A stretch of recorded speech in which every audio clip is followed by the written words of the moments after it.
안민석 의원이 주장하고 있는 것은 며칠 전에도 이제 특검법 개정안을 의장대로 직권상정하라고 이제 보도자료도 내고 그랬는데, 자, 이제 내일 모레, 이제 27일, 28일 이틀만 지나면 특검이 끝나거든요.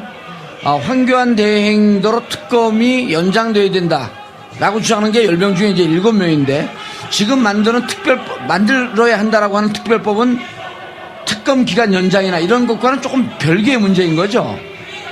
재산특별법이요? 예. 제 말귀를 잘 못 알아들으시네. 예. 이제 다음부터 방송 못 지금요. 나와요. 싸우지 마세요. 네. 그러니까 특검법 연장이라는 게 있고. 예. 이건 그건 지금 이미 기각이 됐어요. 이제 23일 회기가 끝났기 때문에. 뭐 마음만 먹으면 다음 주 월요일이나 화요일에도 소집하면 되죠. 예. 아니 언제 이렇게 약해지셨어요? 아니 왜냐면 신빙성이 없는 주장을 자꾸 하시더라고. 월요일 하면 되는 거 아니에요. 안 하잖아요. 내일이라도 근데. 예. 원내대표들이 모여서 안 하잖아요. 직권상정하자. 아니 그러니까 그래도 물 건너간 건 아니고 물 건너갔죠. 이제 특검법. 아니 그래도 개정안. 일반에 아니 마음만 먹으면 특히 제일 우리 당이 예. 더불어민주당이 마음만 먹고 확 한번 밀어붙이는 네. 그런 정도 결기를 보이면은 그래도 아직까지 물 건너간 건 실마리는 아니니까. 남아있다. 그래서 예. 그런 특검을 연장시키는 특검법이 있는 것이고 예. 제가 지금 이야기하는 것은 최순실 재산몰수 특별법을 이야기하는 재산몰수 거예요. 특별법. 예. 네. 그러니까 총기가 많이 흐려지셨네요. 아니 특검하고 특별법하고 헷갈리세요. 특별법은 국회 지금 냈어요? 내려고 했는데 헌법학자들이 예. 이게 위헌의 소지가 있다는 거예요. 그래서 1차 했는데 몇 가지를 지적을 해서 예. 2차 공청회를 했어요. 예. 근데 역시도 조국 교수가 사회를 봤는데 우리 친구잖아요. 예. 야, 안 의원 이거는 뭡니까 순실이당 그 뭐죠? 자유한국당 예. 순실이당에서 이거 절대로 위원이라고 그러면서 동의하지 않는다 그래서 3차 공청회를 하자라고 했는데 근데 제가 곰곰이 돌아와서 생각하니까 그래요. 이게 그래서 특별법을 만드는 거 아니에요. 정상적인 헌법학자들의 법리 해석으로는 문제가 있어서 예. 이게 정상적인 법으로 안 되니까 특별법을 만들자는 거 아니겠어요? 그래서 근데 아까 이상민 예. 전 법사위원장이 이분이 또 무대뽀 아니에요. 전화가 왔어요. 안 의원 그거 그냥 밀어붙여 3차 공청회 하지 말고 그래 다음 주에 도장은 다 받아놨어요. 그래서 예. 다음 주에 2차 공청회를 했으니까 지금 현재 특별법 최순실 재산몰수 특별법이 4개가 지금 발의가 돼 있어요. 제가 지금 준비한 것보다 더 엉성하고 더 점이 많은데 네. 그래서 저는 2차까지 공청을 했으니까 예. 다소 좀 미비한 점이 있더라도 이걸 완결성을 기해 가지고는 절대로 특별법을 만들 수가 없는 거거든요. 예. 그래서 상당히 정무적인 판단이 필요하고 정치적인 합의가 필요한 법이기 때문에 다음 주에 예. 이 정도 상태에서 그냥 최순실 재산몰수를 위한 특별법을 발의를 지금 하려고 합니다. 다음 주에 예. 통과될 현실성이나 이런 건 많이 떨어지네요. 없죠. 왜냐하면은 그래요? 네. 이게 일단 이제 조사위원회를 구성을 제대로 해서 여기 예. 수사권을 줘야 되거든요. 여기에는 검찰이나 경찰들이 붙어야 돼요. 예? 그런데 검찰이 이거를 일단 동의하기가 어려울 것이고 예. 특히 순실이당에서 순실이당 이름이 자꾸 기억이 안 나네. 자유한국당. 네. 예, 그 순실이당에서 결사항전할 거 아닙니까? 네. 예? 특히 이거는 법에 사실은 미비점이 있어요. 예. 예? 여러 가지로 그렇기 때문에 뭐 법리적인 그런 논리를 근거로 해가지고 아니 그러니까 이제 이 문제가 뭐냐면요. 사실 국민들이 7, 80%가 최순실 재산을 찾아서 환수시켜야 된다라고 하는데 다 동의를 해요. 다 동의를 하는데 네. 이게 정치적 구호로만 끝이고 실질적으로 환수를 못하게 되면 야 이거 뭐 정치인들이 그냥 쇼만 하다가 결국 재산 환수 못하는 거 아니냐 하니까 제가 우려하는 거는 법의 완결성을 갖고 예를 들어서 아니, 봉도사님. 자 보세요. 봉도사님, 예. 제가 쇼하는 걸로 보입니까? 예, 그렇게 보여요. 아니, 그러니까 법이 통과될 가능성이 있습니까? 그런데 없어요. 제가 드리는 말씀은 예. 이제 조기 대선이 될 경우에 조기 예. 대선 전제할 경우에 국회가 이제 5월달까지 국회가 없어요. 그래서 이 특별법은 차기 대통령, 차기 정권의 몫으로 넘어가는 겁니다. 알겠습니다. 그걸 그래서 여쭤보려고 그러는데. 차기 대통령과 예.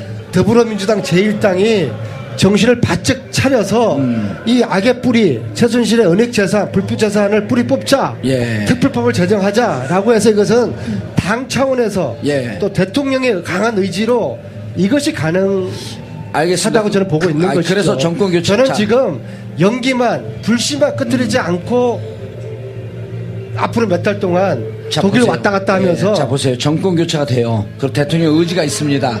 그리고 일당인 더불어민주당의 의지가 있어요. 그래서 발의를 하면 뭐가 문제냐면 우리는 이번에 이렇게 해갖고 최순실이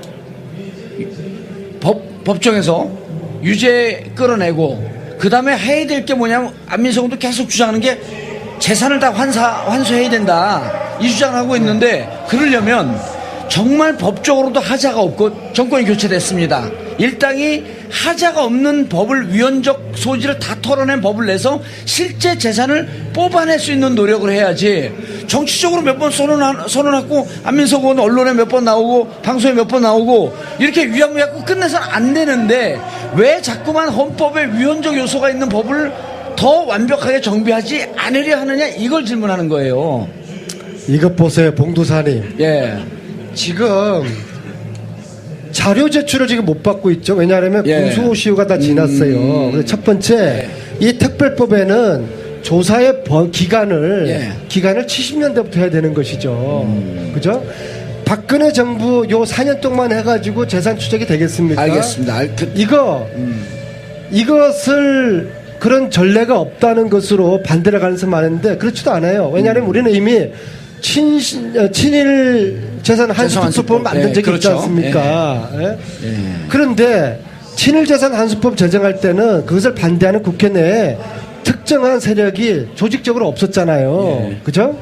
구체적으로 없었잖아요. 근데 지금은 순실이당이라는 최순실과 박근혜를 옹호하는 정치 조직이 딱 정당화되어 있잖아요. 그래서 이 사람들이 이것을 위헌운운하면서 이것을 반대를 할 그런 우려가 다분한 것이죠.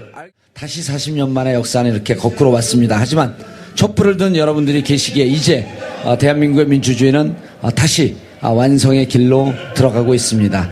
이제 앞으로 2주 뒤면 여러분들이 그토록 염원했던 헌재 탄핵 심판도 종착점을 향해서 달려갑니다. 그리고 계속 저희가 지금 말씀을 나눴는데요. 안민석 의원께서 재산 환수는 정말 최순실이라고 하는 국정농단 악의 뿌리를 뽑는 것이기 때문에 반드시 특별법은 제정되어야 한다. 그리고 그 부분에 정치인으로서 모든 내 역량을 올인하겠다. 다 쏟아붓겠다. 이렇게 말씀하고 계시는데요. 아까 이제 우리가 들어가기 전에 이게 법적 완결성이 좀 떨어지는 거 아니냐. 그럼 좀 완결성이 높은 거 같고 실제로 정권 교체됐다고 가정을 하면요. 재산을 끄집어낼 수 있는 단계적으로 갈 수 있는 그런 방법은 없나요? 그러니까 그 전에 이게 왜 헌법학자들이 위헌 이야기를 하냐고 그러면요. 세 가지인데요. 첫째는 지금 형사처벌을 받지 않는 경우에는 범죄 수익을 몰수할 수 없도록 되어 있습니다. 아하, 형사처벌을 받지 않는 경우에. 그게 첫 번째고요. 두 번째로 유죄 판결이 나와야지 몰수를 할 수가 있습니다. 유죄 판결. 그러니까 첫 번째, 두 번째 다 최순실 몰수하기는 한계가 있는 거, 한계가. 그 다음에 세 번째로 공무원에 한정되거나 마약이나 배임의 경우에만 몰수를 할 수 있도록 되어 있어요. 이 세 가지 지금 한계를 넘어서는 특별법을 만들어야 되는데 이것을 반대하는 쪽에서는 이 세 가지를 걸고 넘어지겠죠. 그래서 이걸 복잡하게 이야기를 하고 복잡한 법을 만들 게 아니라 그러면 단계적으로 일단은 최순실의 불법 재산을 조사할 수 있는 법만 우선적으로 만들자. 아하, 바로 한수로 가지 않고 그렇죠. 최순실의 재산이 진짜 무슨 언제 빼돌리고 무슨 불법 행위를 했는지 찾아내는 조사위원회 법을 먼저 하자. 그리고 그 재산하고 박정희의 통치자금하고 어떻게 연결되어 있는지 그것이 최태민, 박근혜, 최순실, 임선희 이를 거쳐서 어떤 연결고리가 있는지 이것을 40년 정도를 조사를 하게 되면은 전체적인 규모가 나올 겁니다. 그리고 지금은 국제법이 바뀌어서요. 공도사님, 예. 그거 아세요? 예. 과거에는 스위스 계좌에 어느 누구도 확인을 못하게 돼 있어요. 근데 그렇죠. 지금은 법이 바뀌어서 예. 대한민국 정부가 수사상의 이유로 스위스 은행에 요청을 하게 되면은 예. 자료를 주게 돼 있어요. 아, 그래서 조사위원회만 구성을 해서 조사를 처치할 수 있는 특별법 요것만 일단 만드는 것이 우리가 차선의 대안이라고 보고 있습니다. 알겠습니다. 이제 환수 특별법으로 바로 가게 되면 여러 가지 논쟁이 있고 아직 형사상의 유죄 판결도 나오지 않았기 때문에 일단 스위스 은행에서 자료를 받을 수 있는 조사위원회를 가동할 수 있는 그리고 재산을 추적하고 찾을 수 있는 조사위원회 관련법만 먼저 이제 좀 이해를 하셨어요. 박수 한번 쳐주세요.